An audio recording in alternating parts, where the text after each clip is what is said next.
me meeting the taxi cab driver from Ghostbusters 1. And while we do that, let's roll the titles.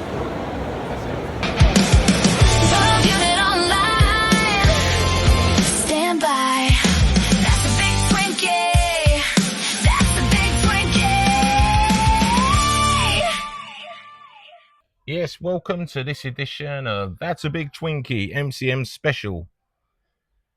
Filmed on Saturday from the Excel Centre in London, England, at MCM, where I attended.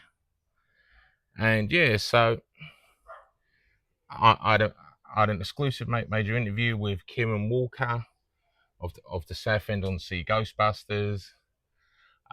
It was also an extra in Ghostbusters Frozen Empire. So was most of his other group. So join me as we look back on this weekend's MCM Comic Con. What is Comic Con? Comic Con is a place where you can let yourself go for a few hours. You can meet up with mates. You can have fun in groups. You can meet people, meet new friends, explore the same hobby, show off your costume, show off your work. You could have put weeks in it, days, months, even minutes, who knows. But Comic Con is the place where you don't have to be you for a few hours. You can leave the you indoors, when you can just go out and be anyone you want. Anyone from the Ghostbusting community, anyone from the Star Wars community, anyone from Marvel, DC, anime, comics. You can be Supergirl, you can be Batman, Spider-Man, X-Men. You can be, like I said, you can be a Ghostbuster, you can be Slimer.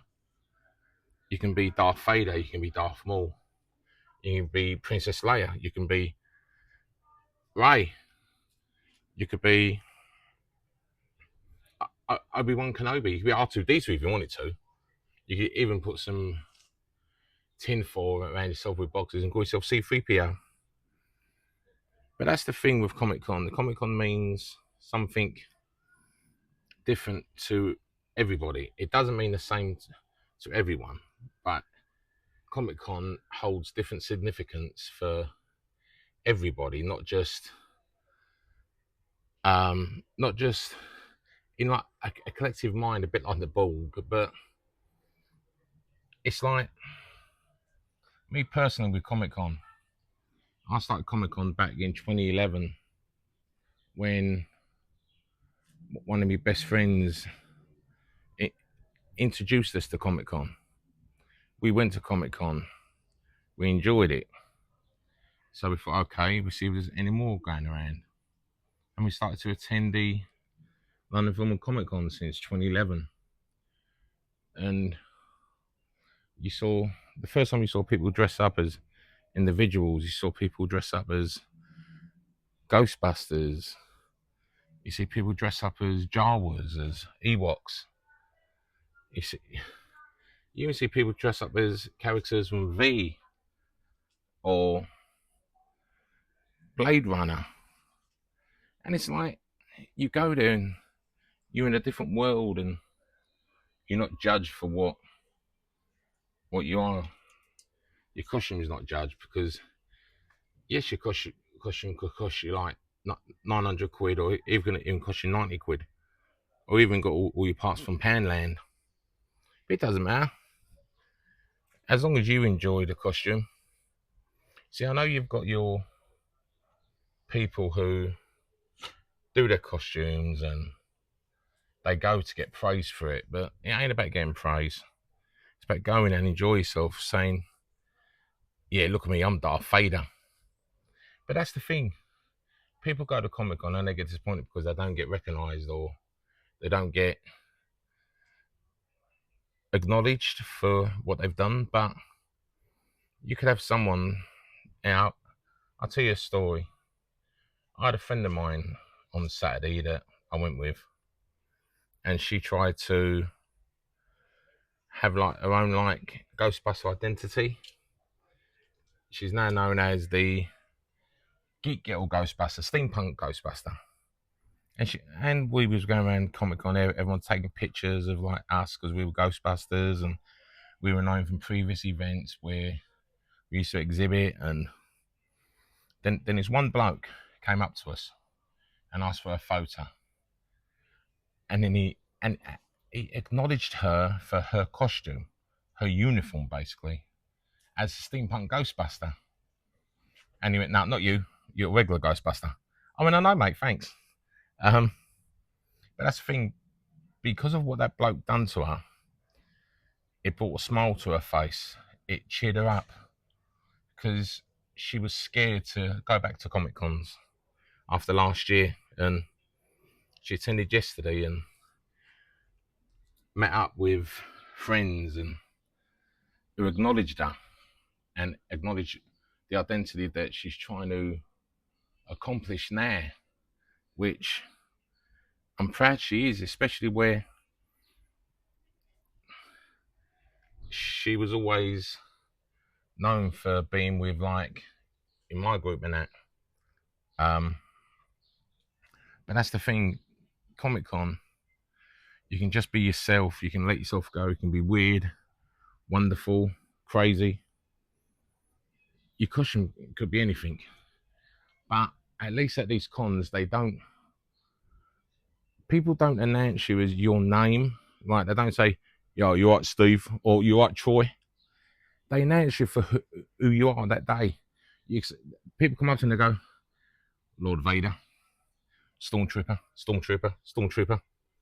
That's the thing, because you can even attend as Ash Ketchum from Pokemon. You can even dress up as Pikachu, and people will acknowledge you as Pikachu, not as like, "Hey, look, it's Carly. Yeah, she's dressed in a yellow suit." No, because that day she's Pikachu, so people acknowledge her as Pikachu. It's like when you get different communities attend Comic Con, and like you get different franchises, you get different fandoms.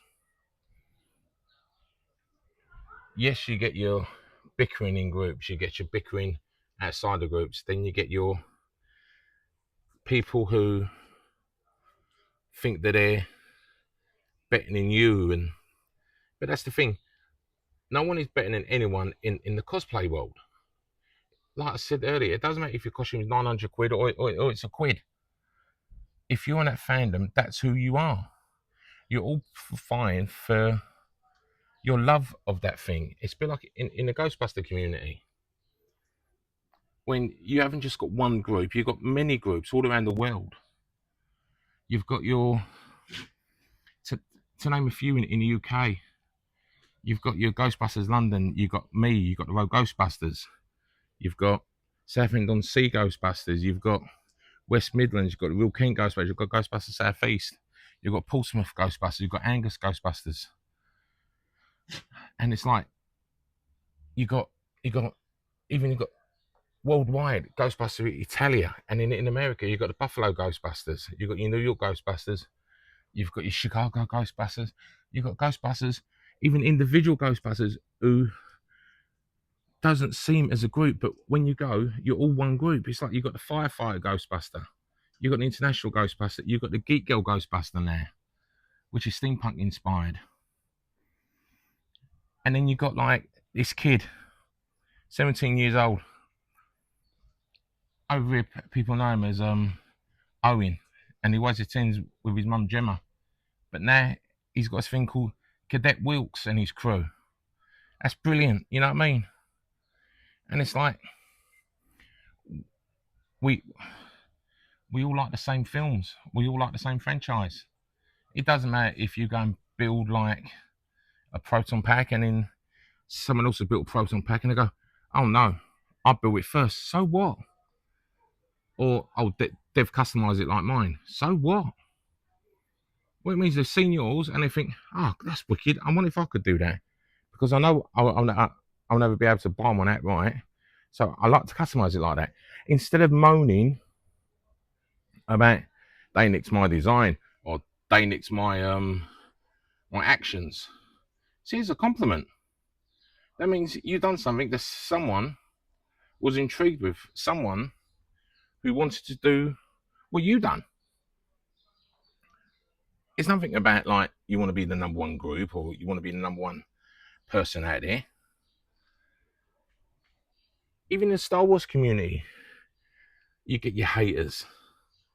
But in the Ghostbusters community, you shouldn't be fighting for the number one group or the number one person or the number one item or merchandise. Why? It's just one film.